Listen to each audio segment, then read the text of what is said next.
Okay, here we go. My name is Tanya Cotterell, and I'm a Blue Diamond with dōTERRA, and this training is called the Green Circle. Okay, it is an advanced training that involves strategy, placements, and structure concepts for those that are of the rank of silver or above. So if you're not yet silver, I want you to just wait on this training and save it for later, because it will most likely just confuse you and overwhelm you with things that aren't even going to apply to your business yet. Okay, so let's dive right in. I'm just going to tell you that I am a strategic thinker. This is one of my strengths. I'm also a visual person. And so if you tend to be a strategic person or a visual person, you're just going to be really clicking with this. If you aren't, that's okay. And actually, it's really good that you are taking in this training, because these are concepts you may not have automatically thought of because you have other strengths. And sometimes we need to take a pause and learn from those that are strong in other areas to kind of balance things out. So if you don't like picturing things visually, bear with me. You don't always have to track your business this way, but I think running through this exercise will be really good for you. And I'm hoping that if you felt stuck a little bit because you felt maybe hostage to certain legs that aren't growing, or you just have felt overwhelmed, like, how do I get to that next rank? It's going to take so much volume. If they're not enrolling people, how am I ever going to get to that place? How am I ever going to get that much volume? And you're discouraged. I want to show you something that I think is going to really excite you, because you might not be as far away as you think when you consider places on your team that you can take control, that you can use your personal activity, and you can use the concept of duplication to really get the volume where it needs to be. So in order to do that, we're going to take this basic organizational diagram, and you can print one off that looks something like this. You can draw it. You can use graph paper. You can just scribble it out on a piece of paper. And I do this all the time. I have notebooks filled with diagrams that look kind of like this, because I'm strategizing, I'm drawing it out, I'm moving pieces around, and I'm figuring out, what do I need to be doing? What is my most important work each day that's going to actually help me move forward in my business? So we have 6 medium-sized circles in the middle there. Obviously, the top circle would be you. And then you've got 6 empty circles there that represent 6 future qualifiers for when you're going to be a presidential diamond. So it takes 6 personally enrolled platinums on separate legs to be a presidential diamond. Okay, that's why we have 6 here. And then, of course, for those platinums, they each need to have 3 silvers in them to be platinum. So that's the next level down. Of course, your organization looks far more complex than this. You've got customers, you've got builder shares all over the place. We're kind of letting those dissolve into the background, and we're not looking at them because it gets really busy and difficult to decipher when you're looking at your organization that way. So it's really good to map things out and just look at qualifier positions. So when you think of your business, you think of how many people at what rank do I need, and you're going to fill it in accordingly. Now, to be a presidential diamond, you're going to need 18 silvers. But don't get overwhelmed in that, because you have, unless you're blue diamond fishing for a presidential right now, you need to focus on your next rank. And so what do you need? If you're pushing for gold, you need 6 premiers. 6 executives to make 3 premiers. If you're pushing for platinum, you need 9 elites to get 3 silvers so you can be a platinum. So let's fill in a hypothetical organization. This is Nancy. I invented Nancy. She doesn't really exist. Right now, Nancy's a silver, but she has a goal of being gold. And this is what she's looking at right now. She has Laura, Dave, and Jenny, who have qualified her for silver because they've all hit elite or higher. Laura has 3 legs, one that's an elite at 3,000, one that's an executive at 2,000, and another that's a director at 1,500. Now, of course, our volume numbers are never this round and perfect, but I'm making them round and perfect for simplicity on the video. Dave is an elite. He's got a leg at 200, a leg that's hitting about 800, and another leg that's an executive at 2000. Jenny is a strong elite. She is at 4,000, and she has an elite leg that's right there at the 3,000 mark. And then she's got a leg that's at 600 and a leg that's at 400. So where do we get these numbers? Well, as you're mapping yours out, I want you to think of calculating your organization two different ways for two different purposes. If you are calculating your volume for this month's goals, then you're going to be factoring in the volume that's already there, depending on where you're at in the month, and any volume that's set up on LRPs that's coming in during the month. That's what you're going to factor in, and you're going to look at the gap of how much volume is left and needed for the month, so you know what you're working on that month to hit that month's goals. But when you're doing your overall strategy of, okay, I'm a silver and I really want to be hitting gold in the next, depending on when that goal date is, the next quarter, the next 6 months, whatever that looks like, or maybe the next month, then you really need to look backwards about 3 months and do an average of the volume that's been coming in by the end of the month of each leg to get an average idea of what kind of baseline volume each leg has and each qualifier has. That's going to give you an estimate. If you have to round up or down because it was really varied, round down, because it's always better to plan to build more volume and close that gap than it is to overshoot your estimate and then you end up coming short. All right. Okay, so these are the averages that Nancy has when she looked back over the last 3 months and she sees what's typically coming in. If there was one month that was really high because there were some specials that doTERRA did, she's not going to want to factor off of those numbers. She's going to want to kind of average it out and take those lower months along with the higher months to get this nice baseline. So Laura right now is already sitting at Premier, which is what Nancy will need her to be to hit gold. She wants Laura to grow because she's going to have bigger goals. But for the sake of Nancy hitting gold, she doesn't need any more volume growth from Laura. As long as it stays stable or goes up, it's fine. Dave's and Jenny's legs, however, need some help. Okay, so Dave has one executive. Let's review the qualifications for a Premier. A Premier needs 2 executive legs, but an overall volume of 5,000. So it's that funky rank. Where it has an OV requirement and it has a structure requirement. All ranks up to Premier only have OV requirements. All ranks after Premier only have structure requirements. Premier sits in the middle. It's a transitional rank. And so she needs Dave to have one more executive leg, which the leg has to hit 2,000 to be an executive. But she also needs Dave to hit 5,000. So 2 and 2,000 is 4,000. There's always that extra 1,000 that needs to come in. So that's kind of where she's at. She's gonna need Dave to get a little more volume now. I'm also just want to point out, we're just gonna, for the sake of this example, consider that each one of these qualifiers has the enrollment correct. So all of Dave's people are enrolled by him. All of Jenny's people are enrolled by her. Got it? Makes sense. Okay, so then Jenny has an elite leg already. That's her big leg. Then she's got that leg of 600 and 400. She is almost to her OV requirement of 5,000 to hit Premier.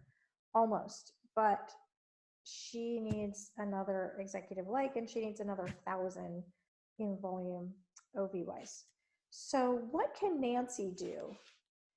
Of course, she can cheerlead and coach and incentivize and train Dave and Jenny to help them build themselves to that rank. But let's say they aren't moving forward that much in their rank. Month after month, they're just sitting here. They're at this volume. They're not growing. What could Nancy do if she feels really motivated and determined to hit gold? Does she need to sit and wait for Dave and Jenny to build themselves there? No. She can move forward in her business with or without them. She could start a new leg. That's always an option. But she's got quite a bit of volume on Dave and Jenny's legs. It seems like you could start over and then keep starting over. And sometimes people do that and they end up with a whole bunch of legs that just are all kind of not quite enough to get her there. Dave and Jenny are doing some work. She's not completely decided that she's scrapping any legs here. So what can she do? Well, she can start building within their legs herself in order to keep her business moving forward. Now, you have probably heard discussion in doTERRA about being careful not to enable people, being careful not to build people out. And I agree with that. You don't really want to completely build someone out for them. But sometimes, and actually often, people hear that and they make it this hard and fast rule where they will either keep starting new legs or they will continually sit stuck where they are because they're waiting for their people, they're waiting for their downline to do it, and they don't want to place under someone that is not actively building. All right. Let's keep things in perspective. No, you do not want to build someone out and keep building them to new ranks. But you need to move your business forward. And sometimes residually, there's people in your organization that are going to benefit from that. If you get hung up emotionally on allowing someone to gain benefit that maybe isn't working as hard as you will be stuck in your business. I promise you that resistance to that will keep you stuck. If you're trying to make sure that it's fair across the board for everyone. If you can come to a place where you're okay with people in your organization receiving some blessing and benefit as a residual effect of you moving your business forward, you will grow your business. You can grow your business. You need to be set free in your heart from that. That said, there are ways to place under people that are very destructive and will entitle and will make your business unstable.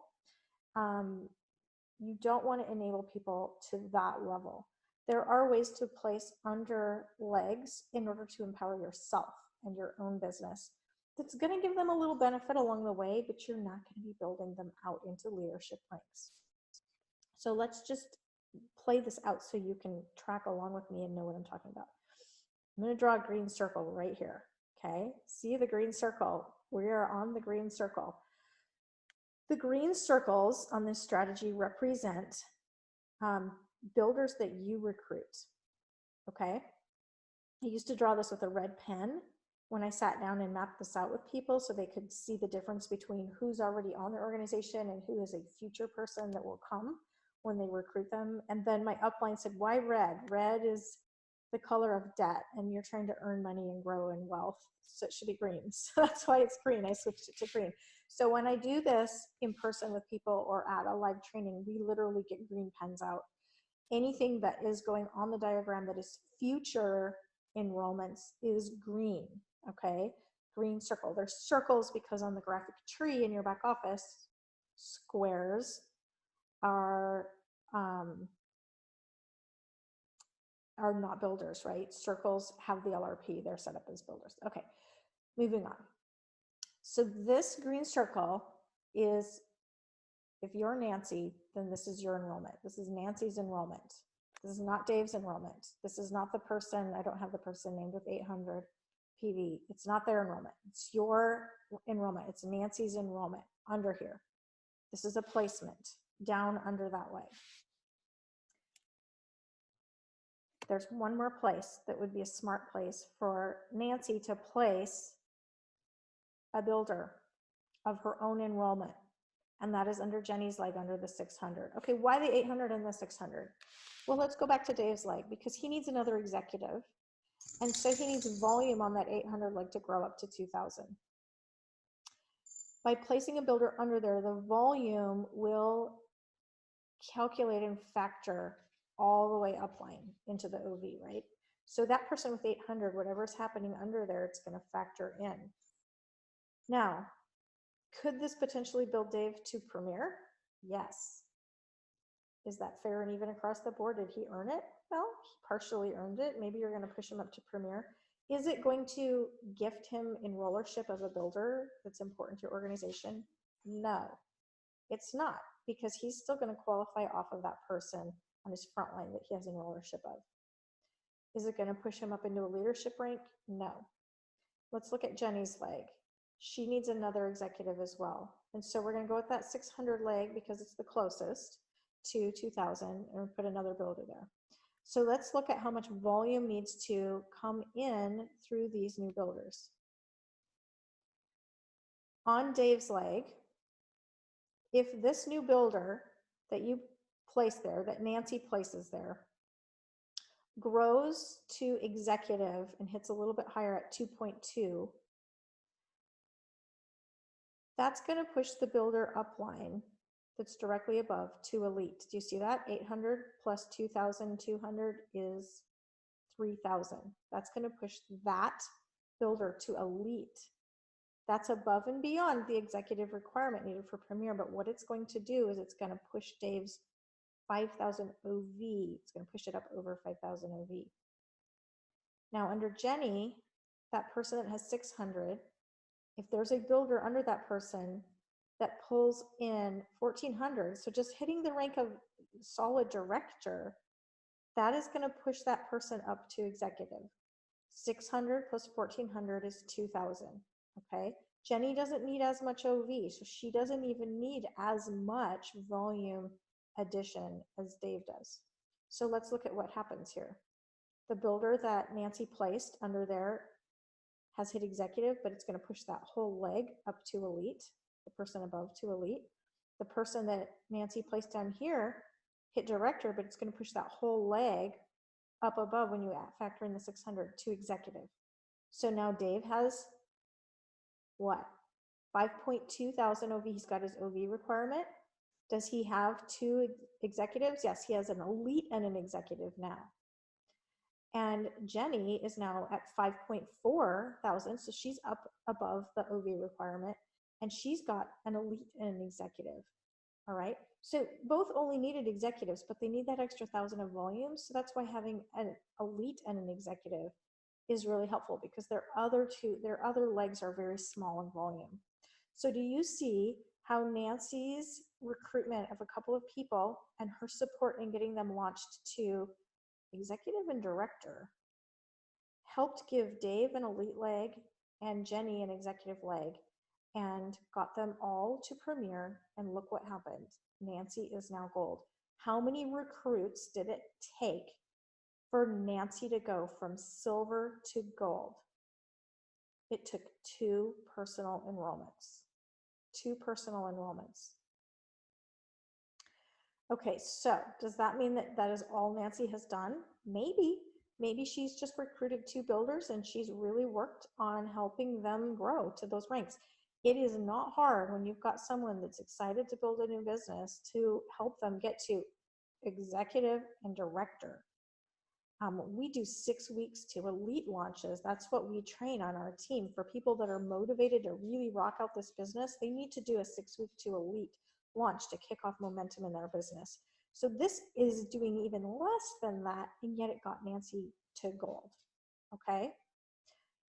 Instead of Nancy thinking, oh my goodness, look at all the volume, how nobody's enrolling, how am I going to plug in enough customers to get the thousands of PV on, residual LRPs every month to be gold? That's overwhelming. It starts to feel improbable or impossible. But if Nancy were to think about being very strategic in recruiting business builders, she can do it with 2 personal enrollments. Now, oftentimes recruiting builders comes through recruiting customers. And so I'm not saying Nancy shouldn't go out and enroll customers, because enrolling customers is a method of finding builders. It's one method of finding builders. Personally approaching people about the business is another method of finding builders. And so these builders could have come on through either strategy. So it does do a lot of good for Nancy to continue to enroll customers as well. because it can increase her ability to find builders, and all those customers she's enrolling, she's going to be placing with those new builders. So it's going to expedite the volume growth. It's going to help them hit their rank. It's going to help Dave hit his rank. It's going to help Jenny hit her rank. And it's ultimately going to get Nancy to gold. Okay. So where does Nancy go from here?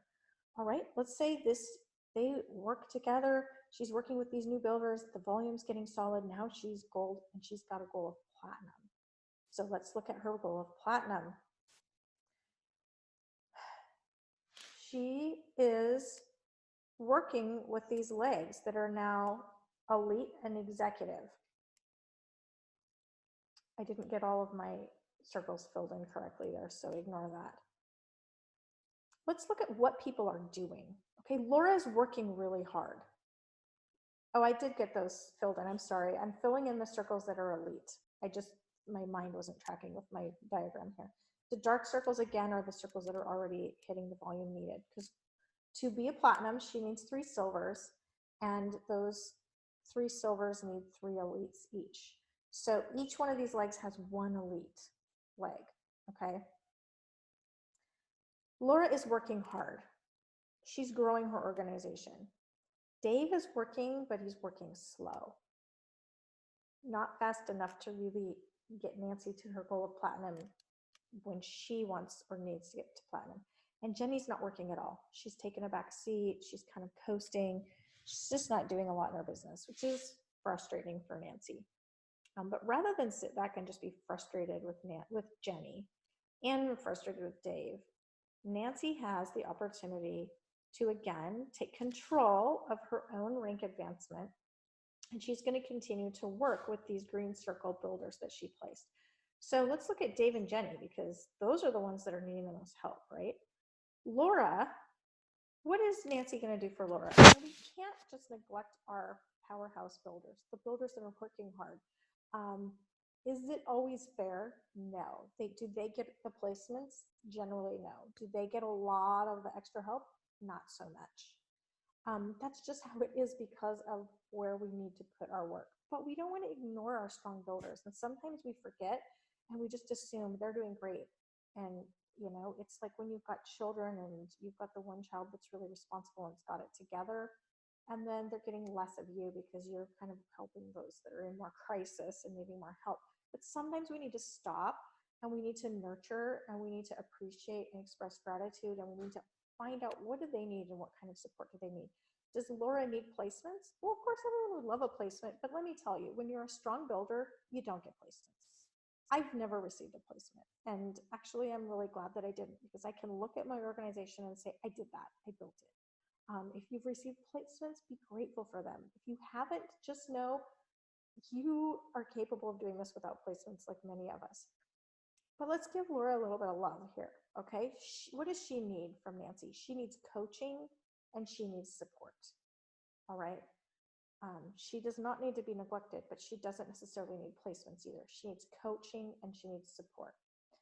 Dave, on the other hand, is needing a little help on this organization. Nancy helped him by recruiting. We gave this green circle a name, Jane. Nancy recruited Jane. Does Dave have enrollership of Jane? No. Can he use Jane as a qualifier? No. But he can use the person above Jane as a qualifier, and that helped him to get to Premier, remember? But Jane is working hard. Is Nancy going to gift Jane's enrollership over to Dave to help Dave get to silver? No. Bad move. That would not be a good move, because now she's going to get into that energy of building someone out and putting them into a leadership rank when they're not earning that and they're not prepared to be a leader. What about Jenny's leg? So the green circle that Nancy placed on Jenny's leg is Kara. Kara is working hard. Is Nancy going to gift Kara's enrollership over to Jenny to help Jenny someday become a silver? No. Again, it would be entitling. Now, what if she gifted these people over to Dave and Jenny? Is that even going to get them to silver? No. They both would need another leg. So that would require Nancy to go in and build and go recruit more under this 200 leg, or even start a whole nother leg and gift Dave a whole nother leg. It would require the same on Jenny. There's a leg of 450. Is Nancy going to go build out another elite there to give to Jenny? No, bad strategy. Not at all. This is what's called building a leg within a leg. Okay, so Nancy's ultimate goal is to move to platinum, diamond, blue diamond, presidential diamond. So she was working towards gold before, but things have shifted now that she's looking at platinum. She needs silvers. She is not going to build Dave and Jenny to silver. She's building Jane and Kara to silver. Well, she's supporting them while they build themselves to silver. Let's say that, because they're working hard. So she can place within Jane and Kara to help them get to silver. The fact that this helped Dave and Jenny get to premier along the way was a bonus. It helped her hit gold. It helped her drive in some income into her bank account along the way to platinum. So she could have started Jane and Kara on her front line and started building them from scratch. And she could eventually get them to silver and be a platinum without Dave or Jenny's legs. She could do that, but she would have waited a long time to be gold. And that's a lot of income loss. And so with this particular strategy, building a leg within a leg allows Nancy to start new legs. But because she started them within legs, it was enabling her to hit gold along the way to platinum. Is this making sense to you? Okay, so she is going to work on placing within Jane's organization and Kara's organization because they're working hard and they can partner. She can match their efforts there. And because more volume is needed there. Laura's working really hard and can probably get herself there. Now, can things change? Maybe Laura starts to struggle. Kara rocks it out and she's getting there. Yes, things can change. Nancy may need to go start placing with Laura. But right now, as it stands, her placements need to be focused on Jane's and Kara's legs, along with coaching and support. So what this does is it will help Jane, who was pushing this leg up to elite. Remember, Jane was hitting executive and then pushed this leg up to elite. It's going to help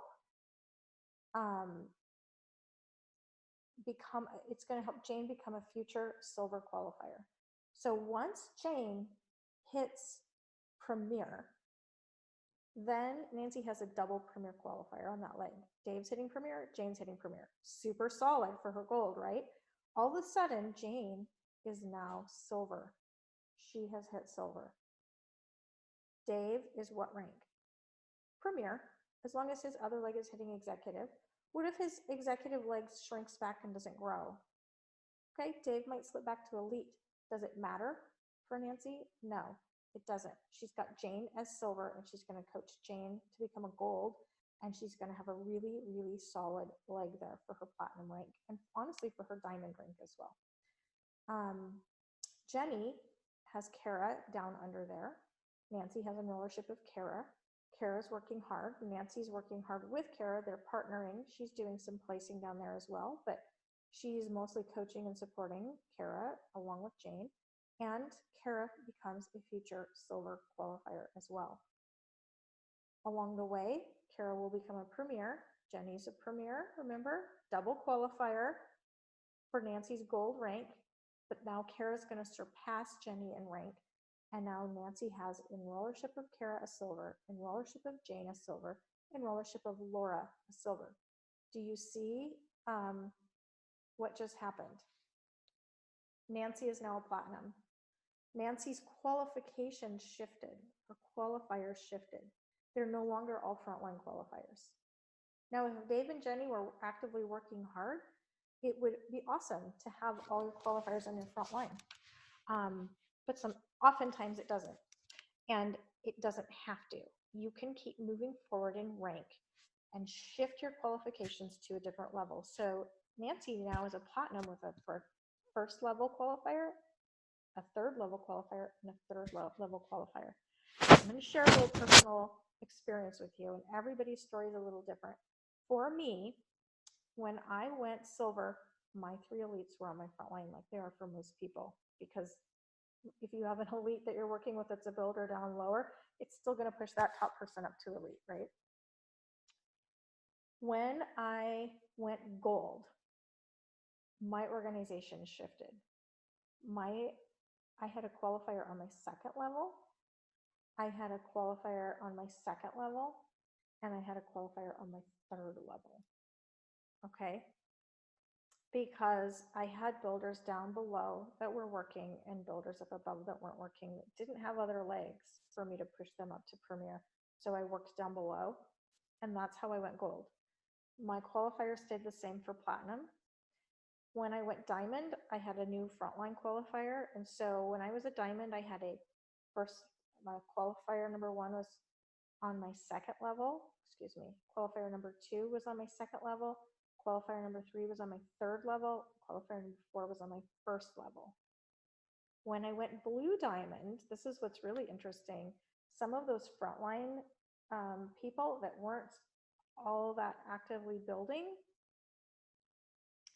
became engaged because they saw some checks growing, they saw activity happening below, they really wanted a fresh start, and they eventually started to grow. And a couple of those legs, I ended up again with frontline qualifiers because they woke up and they started building. All right. And today I have a qualifier on my first level, a qualifier on my second level. I do have a leg where someone never really did wake up. Another qualifier on my first level, another qualifier on my first level, and so on and so forth. Okay. So it can shift from rank to rank. Your qualifier will not always be the same qualifier, and you need to have your mind open to working with people on lower levels, or even coming back and working with people on upper levels when they're ready to do the work. So just be open-minded, because qualifications can happen a whole bunch of different ways, and no organization is the same. It might light up in your back office like a perfect diagram where they're under you all looking like they're on your front level, but the reality is that they might be on your fourth level or fifth. You just never really know. Okay, so Nancy got herself to platinum. Again, how many builder recruits did it take? Those 2. Now, she may or may not have helped recruit some builders in under Jane or Kara. They may have recruited all of their own. She probably helped with some customer building. She should have. You don't want to go month after month not enrolling customers. I'm not urging you to only enroll 2 people here. What I'm encouraging you to do is, within your enrolling, focus on at least a couple of builders where you need them in those key places, help them get moving along and duplicating, and you can get yourself to the next rank with far less enrollments than you think it would have to take. All right. You are sometimes knocking on the door of that next rank and you don't even realize it. I see this all the time. People are stuck at a rank and saying, I feel so far away. It's 1 step forward, 2 steps back. I just can't figure out how to get all that volume to come in when they're not building, and they don't realize they're 1, 2, or 3 green circles away from that next rank. So when I teach this, it always leads to a question that people have. What about Power of 3? This is not a Power of 3 training, but I'm going to briefly mention this because I know you're probably thinking it. What about Power of 3? You know, if you're placing with Jane and Kara, what if Power of 3 isn't getting filled out all of the way? Well, there's a good chance, because of what we were looking at in this organization, that Power of 3 may have already been there to the 250 level. It might not have been there. Power of 3 and rank don't always build simultaneously. They just don't. And this drives me a little bit bonkers in dōTERRA, because you always hear this debate. Do you build for Power of 3 or do you build for rank? It's the wrong question to ask. Okay, the question itself is flawed. You shouldn't set out building a business adopting one strategy over the other. They are meant to work together whenever possible. So ideally, you build for both with frontline builders that are actively building. You do not fill in all the needed people for your 1500 Power of 3. People get a little bit off track here and just work on filling all those dots in themselves. It's a duplication strategy. You're teaching people to build their 50 Power of 3. And then they're teaching those people to build their 50 power of three. And that's how you get your 1500. Do you go in and place some of them? Yeah, of course. Because if you've got people and you can plug them in, you can help. But ultimately, you want it to be a duplication model. So what happens though when you don't have frontline people that are actively building out their power of three or their rank? You cannot build power of three and rank simultaneously. And so you're going to have to make some temporary choices. So for me, I was at a point where in order to build out my power of three, it would have been me on most of my legs building it out.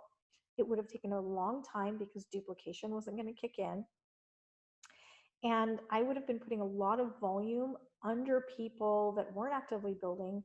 And it could have inadvertently built out some of my non-active builders to silver, which I did not want to do. And it would have required a ton of work and a ton of more personal enrolling in order to do that, in order to gain a $250 or $1,500 check.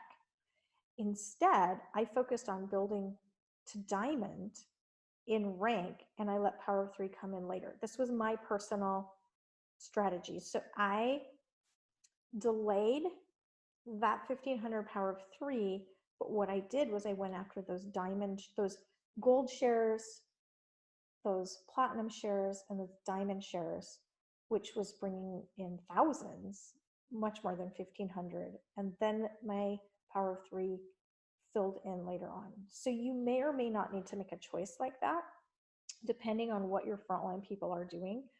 But I don't want to see you sacrifice quality volume, and especially putting sharers and builders in places that are not going to help with qualifications for rank just to fill in power of three.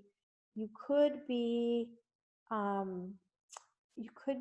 sacrificing a larger amount of income to gain a smaller amount of income by doing that.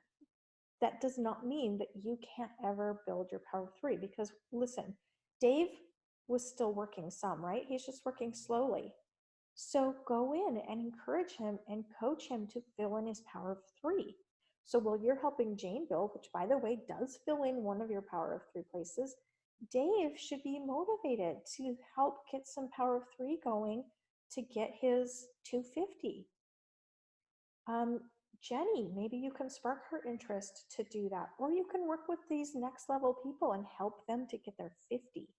Okay, coach people to get their $50 power of three, and a lot's going to fill in. Now, let's say everything was filled in except for maybe two places and you could have your 1500. Would it make sense to go fill those in?